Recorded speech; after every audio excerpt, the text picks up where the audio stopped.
Hello guys, আসসালামু আলাইকুম। প্রথমে আমি আপনাদেরকে একটা প্রোডাক্ট দেখাচ্ছি।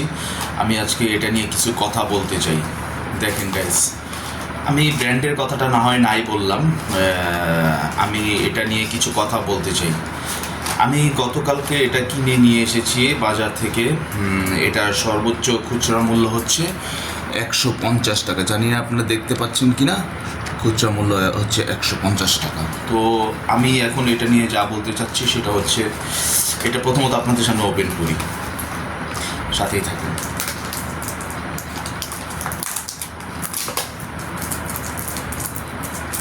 দেখেন, এটার ভিতরে কিন্তু আওয়াজ করতেছে। তো ওপেন করলাম, ওপেন করলাম, এই দেখেন এটার ভেতরে কতটুকু অংশ ফাঁকা। আচ্ছা, তারপর এটা ওপেন করলাম, এই দেখেন এটার ভিতর থেকে এই অংশটা বের হলো। এই ছিল এটার প্যাকেট, আর পেলাম হচ্ছে এই অংশ, এই প্যাকেট, এই অংশ। তারপরও এখানে দেখেন মোটামুটি এতটুকু অংশ ফাঁকা। তো আমি যেটা বলতে চাচ্ছি সেটা হচ্ছে, দেখেন তারা কিন্তু আমাদেরকে প্রতিনিয়ত ঠকাচ্ছে। আমার কাছ থেকে 150 টাকা নিয়েছে, তাতে আমার আফসোস নাই, যদি আমি প্যাকেট অনুযায়ী সম্পূর্ণ জিনিসটা পেতাম। আমি বাজারে 90 টাকা 100 টাকায় হয়তো কেক পেয়ে যাচ্ছি, কিন্তু একটু ভালোর জন্য আমি হয়তো এই কেকটা নিয়ে আসছি। কিন্তু আমার কাছে মনে হচ্ছে যে আমি এটা কেনার পর কি আসলেই ঠকে গেলাম কি না।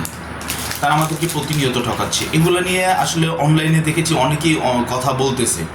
আমি তাদেরকে আসলেই কি আমার পক্ষ থেকে আন্তরিক অভিনন্দন জানাই। কারণ আমরা যদি এগুলো নিয়ে কথা না বলি, আসলে কথাটা বলবে কারা? কারণ আমরা প্রতিনিয়ত এভাবে ঠকে যাচ্ছি। দেখেন, একটা কেকের উপরের অংশ এতটুকু ফাঁকা, আবার পাশের অংশ এতটুকু ফাঁকা, কিন্তু বক্সটা দিয়েছে কত বড়, মনে হচ্ছে যে কেক সম্পূর্ণ একটা কেক।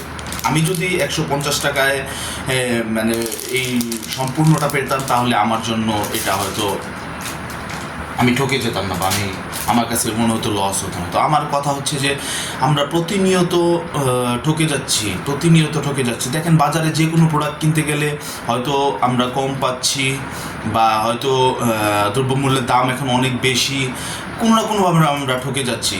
কিন্তু সুনির্দিষ্ট কর্তৃপক্ষের এগুলো আমি দৃষ্টি আকর্ষণ করতেছি। আর হচ্ছে আপনাদের এই কথাগুলো বলার কারণ এইটাই যে আমার কাছে মনে হয়েছে যে আমি ঠকে যাচ্ছি, আমার মতো যেন অন্য কেউ ঠকে না যায়। ধন্যবাদ, সবাই পাশে থাকবেন। দেখা হবে পরবর্তী কোনো ভিডিওতে। আসসালামু আলাইকুম।